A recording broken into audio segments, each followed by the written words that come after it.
Good morning or good afternoon. Thanks for joining us from wherever and whenever you are. My name is Zachary Hill. I'm the Chief of Staff here at Tomorrow's Talent, and this is the Bridge to Tomorrow's Talent podcast, where we talk about the up and coming workforce, what works in terms of launching into a new career, and what really makes the workforce tick for folks. We're joined today by Dave, co-founder, or Dave Moore, co-founder of Pragmint.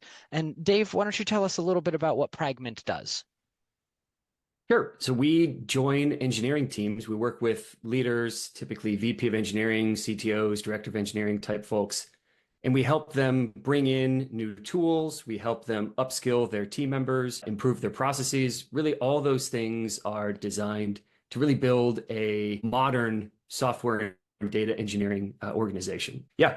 The big kind of important piece there is we kind of view software as an enabler of all sorts of businesses. And so if you have a software engineering or data engineering team that is moving slowly, feeling like they have, they're working with concrete bricks for shoes, we help come in, bust those up and help them kind of move forward faster. That's awesome. I like that analogy, like concrete for shoes, right? But you help them like get running, right? Get up and going. That's awesome. Tomorrow's talent, a lot of us are like former educators. And so we just have this place where we want to help students, right? We're eager to get them going. What is kind of your guys' why at Pragmint? What keeps you guys motivated to get the work going? Well, a lot of the folks on my team have been in organizations of all shapes and sizes, and we've experienced the pain of working in large bureaucratic situations where we feel really constrained by the environment and the tooling. And we've also worked in organizations that are super nimble and super quick. And there's I've noticed, and a lot of the people on my team have noticed, that there's almost a learned helplessness that starts to creep in when people are at an organization that has some amount of dysfunction. By the way, every organization has dysfunction of some kind or whatever. But at any rate, you kind of like learn to work within the system instead of working on the system over the course of a long period of time. And so we've found a process that we believe is really helpful at incrementally shifting focus back to working on the system and making those improvements, bit by bit, such that they'll add up and, we can create a better environment for folks over a longer period of time there, a couple of years sort of thing. So at any rate, I guess to kind of go back to your question of like why, we have experienced this toil, and we want to make sure that fewer and fewer people every day experience that toil because the tools are out there, the processes are pretty well documented at this point. It's just the how and what's the timing, aspect that is really hard. And so we were trying to crack that hard last percent to get people moving in the right direction. Gotcha. Okay, no, that does help. Thank you. Yeah, that helps a lot. You're right. Working in the system and working on the system definitely kind of juxtapose when you're sitting at your desk trying to get stuff done. So that makes a lot of sense to me. How did you get your start? I mean, co-founder of the company, right? So it's not like Pragmint just hired you in. How did you get your start in this kind of work in this business? What led you here? It was a bit of a windy road, and it started from, me going into software. I just really liked playing video games and as a kid and wanted to learn how to make them. And I think that's fairly common What was your folks, favorite game growing up? It's probably Super Smash Brothers. Play that with my Oh, that's a friends good all the one. time. Yeah. And Okay. yeah, on the Sorry, go 64. ahead. Just had to But ask. no, all good. Yeah.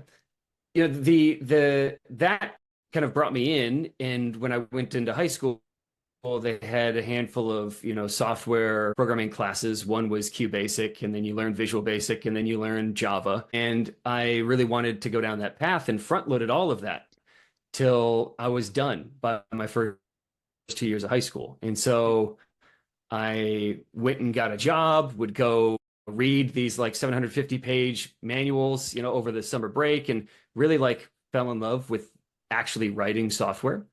And that kind of experience got me my first job. I was in high school and I was writing software. So I'd get to cut out of class 2 classes early, go to work till 7 p.m. And then my manager would just grade me, and that would count as my 2 classes there. Oh, very cool. And did that for a while. But, what I found out was, they hired a high schooler and put him ultimately in a leadership position, which is indicative of, okay, are these people like this? Is there really a support system here? There wasn't. It was kind of like the blind leading the blind a little bit on the software side, at least.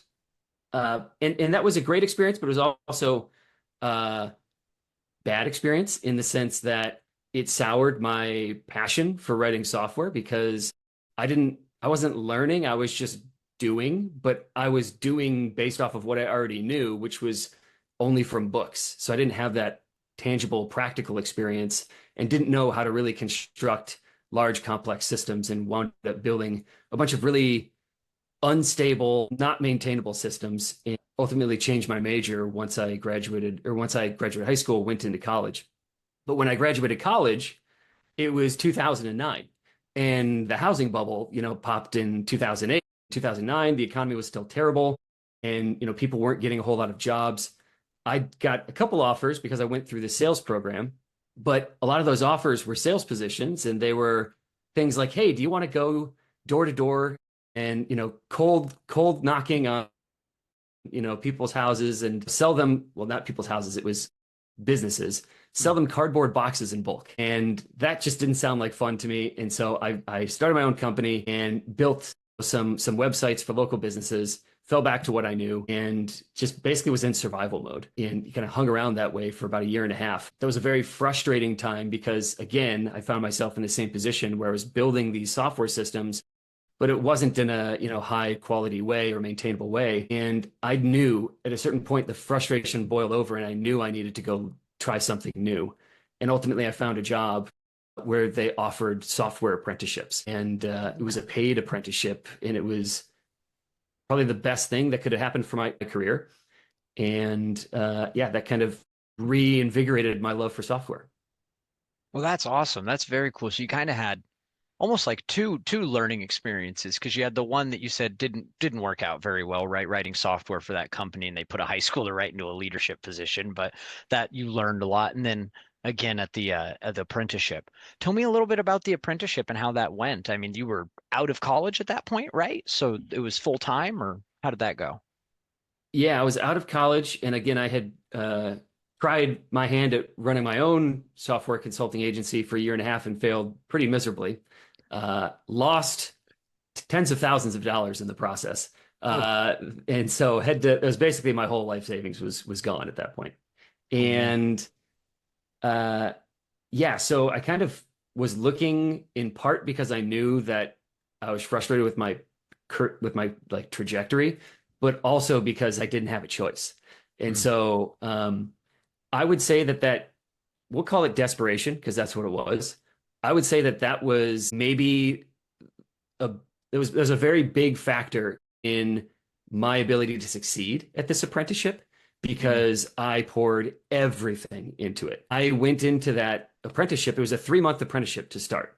And the goal was they're just going to teach me how to write software, their style of writing, where it was very, they kind of, the organization I worked at treated software as a craft. And, that's hence the mentorship apprentice, sort of pairing. And, they really taught a lot of fundamentals like using version control, good solid automated tests, writing maintainable abstractions for your software. And, you know, I wasn't, I got hired, but I kind of felt like an imposter because, mm. I was writing software just so poorly, before all of that, my whole experience was writing software poorly. I went in there thinking, okay, I'm going to be fired at any given moment. So I need to learn as much as I possibly can today, right? Soak it in today. And for about a month, I failed over and over again and was not hitting their standard of how fast are you learning. But they saw how hard I was trying and they said, okay, I think if we give him an extra 3 months, we turn this into a 6-month apprenticeship, there's hope for this guy. And when my mentor pulled me aside, I was like, all right, time's up. I'm out of here. And then he offered me an additional 3 months of apprenticeship. I was like so relieved and so happy. And I felt that was gonna, that was a huge sign of support from my employer. And Yeah. I never experienced anything like that. And, I mean, it's crazy, that they would pay me for 6 months and I'm not bringing any money in. In fact, I'm distracting them from billable activities here. And yeah, so I learned a ton, and a lot of it wasn't the books that, I mean, I read a lot of books in that process as well, but it was the learning from an experienced, craftsman, basically, right? And he kind of brought that. There's the explicit knowledge that you can learn from books and YouTube videos and whatever else. Although YouTube wasn't, I don't think it was around back then when I was going through this process. But then there's the tacit knowledge that you really have to get from other people. And you can get that from, I got that from my apprenticeship, but you can get that from, the meetup community, from conferences, from, you can meet people at free events, no matter what your industry is, and you can start to get that tacit knowledge other ways too. But I'd say that was an important unlock in my process. Yeah, okay. No, definitely. So that mentorship aspect, getting a human being to talk to and really walk you through stuff, you think that really made a big difference for you? Definitely. Very cool. Okay. And you know, a lot of students nowadays, and I mean, you even mentioned like YouTube, right? No, we have more resources now than we had 20 years ago. But a lot of students today, they feel kind of hopeless when they're looking at all the opportunities out there. And I think personally that sometimes it comes from too many options, right? And they don't know what to pick. What advice would you give somebody who is maybe looking into software development or a similar field for narrowing their options or making a choice, how to kind of get themselves started and launch their career? I would say, regardless of what the field is, I would really attempt to be as self-aware about what are you finding fun and enjoyment from as possible, right? Okay. I really, without fully recognizing it in the moment, gravitated towards software because of the fact that it was an unlimited puzzle, right? It's like a jigsaw puzzle that never ends. There's always another piece to be adding. And you've got to, use your brain to really figure out how that new piece is going to fit into this thing. How do you, work it in such that it all makes sense? And so, when I'm having fun, I'm finding myself in a state of flow, and it's not a task to go read. Like I mentioned earlier, when I was in high school, for summer break, would read a 750-page book about the Java programming language, right? I did that not because I was like, oh, I need this for my career. It's because I wanted to do it. And part of it was I wanted to do it, but part of it was also I want what it enables me on the other side, which at that time was to make video games. And I'm not in the business of making video games right now, and I haven't been ever, but I would say my why I find enjoyment out of this path changed and evolved, but the what I was doing stayed the same effectively, right? Yeah. So my current why is helping other people eliminate that toil from their life and from their jobs. I found a deep sense of meaning and joy in kind of bringing that to people. And so now when it's like, hey, am I going to spend a lot of effort to find a new way to, improve our internal processes? Or am I going to take the time to invest and understand this new tool that might, help, some of my client developers? The answer is going to be yes, because that why is so strong. Okay. Yeah, no, thank you. That's a great answer. And I mean, here at Tomorrow's Talent, we're always thinking about the next generation of the workforce and how people can go out there and get started and what we can do to better prepare them. So, I mean, how do you feel about the next generation of like young software developers that are up and coming? I don't know maybe what your entry level employee, level looks like, but are you seeing a lot of hunger from folks at that age range, young college graduates and things coming out, or how do you feel about the pipeline? I don't I don't think that I feel comfortable saying this generation is this way or that way sort of thing, when it comes to something as broad as what's a person's motivation, right? Everybody's got a unique level of motivation for a particular direction. And really what I'm looking for when I'm hiring folks who are, on the more junior side of things is through that self-discovery process and found out about them. This is what I want to be getting better at, and this is what I want to be doing.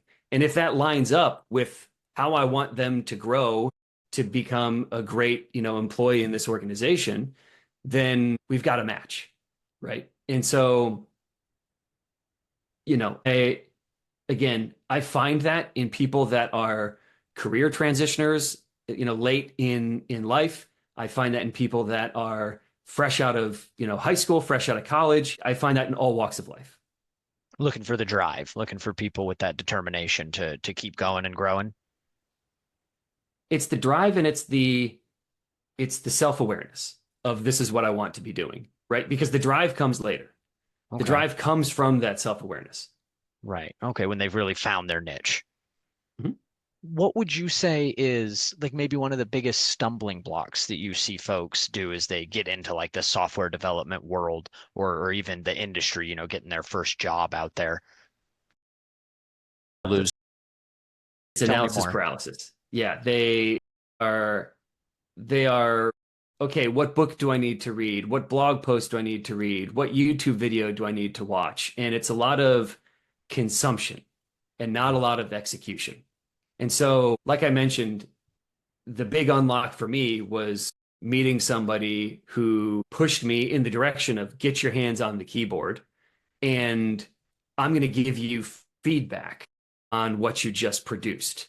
Not we're going to talk philosophically about the ideas that are covered in this book or, something you read in this blog post or whatever, but we're going to look at the work that you did and we're going to talk about the work that you're about to do to make the work that you did even better. And the experience of getting the hands dirty and building stuff was the big unlock for me. And I think that that's where a lot of people really struggle because they almost like don't know where to start and they don't know what to do next. And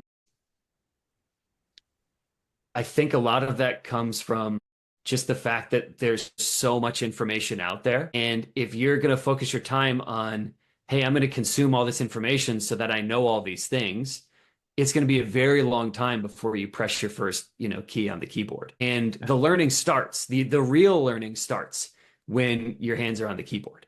And so do learn as little as possible in order to enable you to get your hands on the keyboard and then keep them there, right? And it Okay. doesn't mean don't go read books and don't go watch YouTube videos and whatever else that are educational and kind of in that path.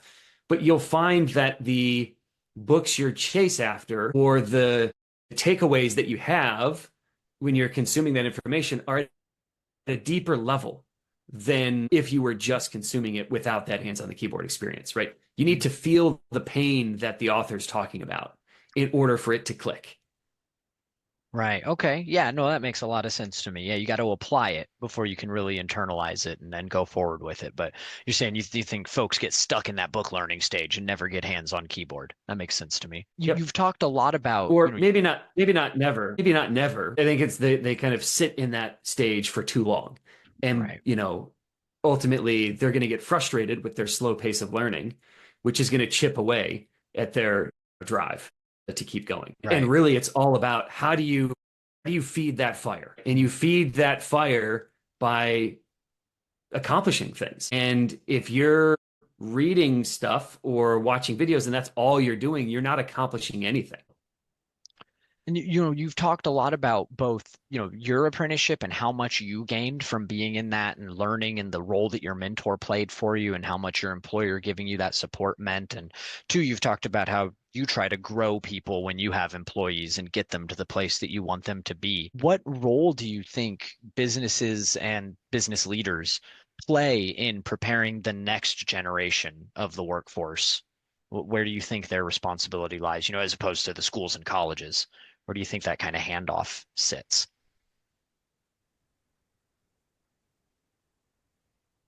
I don't think businesses or organizations are responsible for that.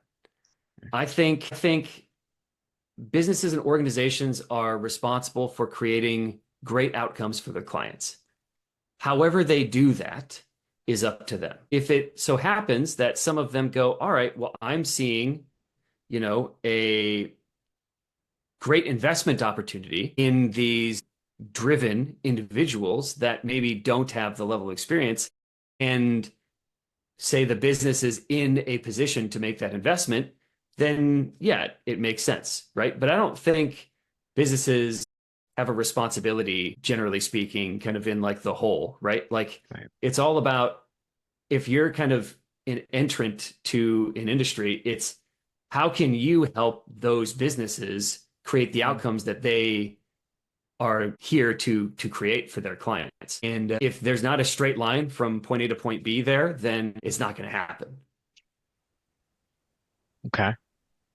And I mean, what do you think maybe are the like roadblocks or barriers? Obviously, capital cost, right, is one, but that stop businesses from investing more in internships and apprenticeships. Because I like the way you described your apprenticeship. They said it wasn't about teaching you to write software. It was teaching you to write software their way, right? To fit into kind of their system and to get used to the craftsman style approach that they had.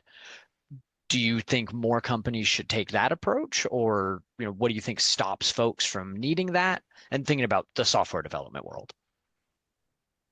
Yeah, I think there's just a lack of understanding in business owners, in like it's a underexplored opportunity. And really it's around education around these apprenticeship programs and how they can be very effective. But again, you know, every organization is unique. So do I think that this way of recruiting talent or molding talent is for every organization and every industry? Probably not. But I do believe that it is a underexplored thing. So yeah, I mean, frankly, I think people hearing stories of, like my own is going to help, you know, create that spark for, business owners and managers, because I often look at it like this. Whenever you hire somebody, you hire them for all of their good habits and their bad habits. And when you're hiring someone senior, they've got a lot of both. Good and bad's maybe an oversimplification, but ways that mesh well and ways that don't mesh well with the Right. way that your organization does things is probably a better way to explain that. And when you bring someone on who's on the more junior side of things, but has a high upside from a potential standpoint, they just require the support and the investment to get there. You're not getting any of those habits that don't mesh well with the broader whole. Mm. And so, what we built at my previous employer and what we're building at my current company, because we still invest in folks, through an apprenticeship model from time to time, but we build a pretty unified approach to how we go about doing things, which eliminates a lot of operational overhead. There's not a whole lot of effort that I put into aligning the team around how to solve certain types of problems for customers, because we already just get it, because we Mm. all kind of came up through the same system and have similar values, right? And so that is the key benefit to, organizations investing in younger, more green talent. Younger is probably the wrong way to go, because again, folks can from all walks of life, Right. enter with this sort of mentality and experience level. Yeah, yeah, that makes sense. You're right. They could be transitioning from another career or something, right? Doesn't have to be a fresh, like 19-year-old college student kind of thing. Okay. Totally. Uh, um, as right now, I think we're seeing a really drastic shift, but it's happening all the time in the workforces.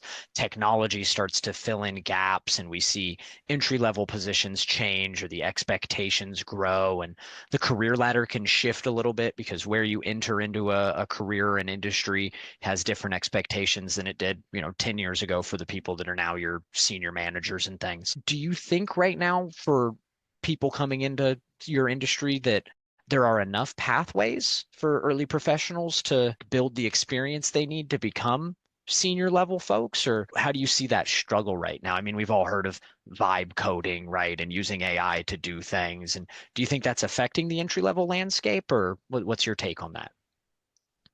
I think a lot of factors come into play, and AI is a big one, of course, but it's not the only one. There's interest rates, there's all sorts of stuff, right? And the amount of supply for these type of jobs versus the amount of demand to, Mm. fill these positions is always going to be a moving target. Like when I graduated college, it was 2009, and it was a really bad time to graduate college. And so I can understand, the frustration of it's really hard to find a job in doing something that you like when you're a new career entrant. But the way, like, I ultimately wound up with really great timing, right? Like in 2011, I think, was it 2010 or 2011 when I got hired? Uh, I don't, I think it was, I don't remember. But at any rate, it was great timing then. And so really, like, what did I need to do for a year and a half? I needed to survive and improve, right? Mm. What do investors in the stock market do when the market takes a dive? They invest, right? And so that's what new career entrants should be doing. They should survive and invest in their skill sets. So Mm. that way, when the timing is better, they're right there, ready. They've already bought, right? They're going to ride that wave up. But Right. if you're not investing when, the chips are down, then you're not going to be able to ride that wave up. So that's the big takeaway there is whatever the case is right now is not going to be the case next year. And nobody knows what exactly the case is going to be. Is it going to get worse or is it going to get better? Nobody knows. If they're telling you they know, they're wrong. They're lying to your face, right? But what somebody could say with a high degree of confidence is eventually it will get better, right? And so when that time happens, will you be sitting there at the inflection point, having made all those investments ready to ride that wave up? That's the question. So, to folks who are feeling down and out about, the fact that maybe they've applied to 200 positions and heard back from 10 and, have zero offers or something, with large numbers like that, where there's a lot of effort, I would say that's probably not effort well spent. And that effort is probably better spent investing in yourself and building things and stacking those skills. So that way, when the timing's right, you won't have to apply to, hundreds of places.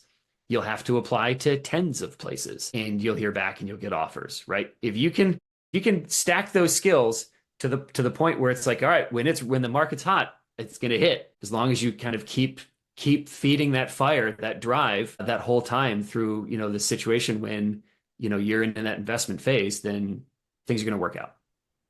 Yeah. Okay, great. My last question was going to be if you could give any advice to new graduates looking at joining the workforce, what would it be? But I think we just nailed that. That sounds like really good advice. If you're working on it, just keep stacking those skills, get your credentials, build up your resume and your network. Like you said, get out to free events and talk to folks, right?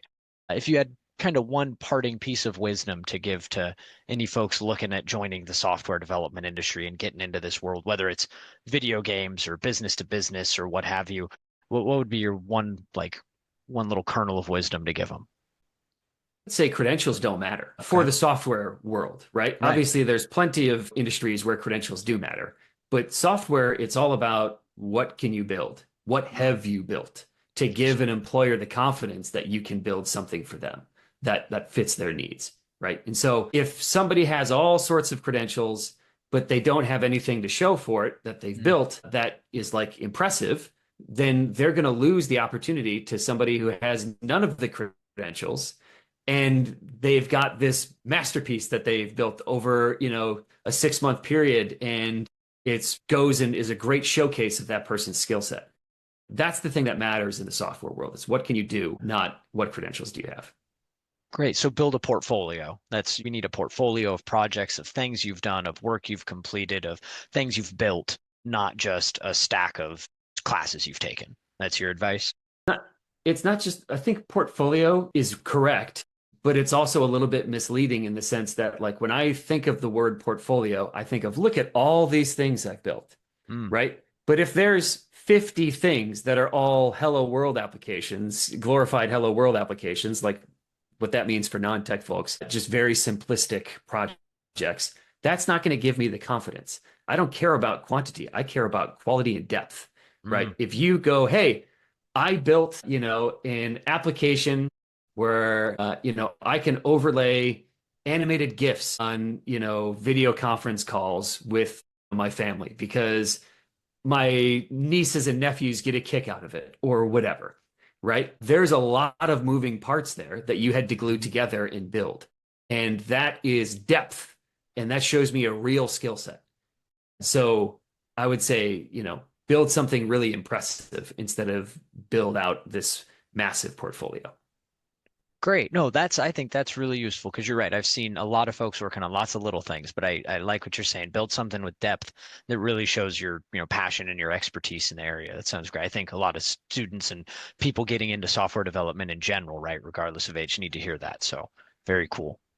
Well, thank you so much, Dave. I really enjoyed having you on here. And thank you so much, everybody, for coming and joining us today. We would really appreciate it wherever you're watching this. If you're, joining us on YouTube, please like, comment, subscribe, do all of those things down at the bottom. And if you're watching us somewhere else like Spotify or Audible, please leave a review for us and let us know how you think we're doing. And if there's anything that you'd like to know that we can cover in a future episode. But thank you so much, everybody, for being here, and we will see you next time. Have a great day.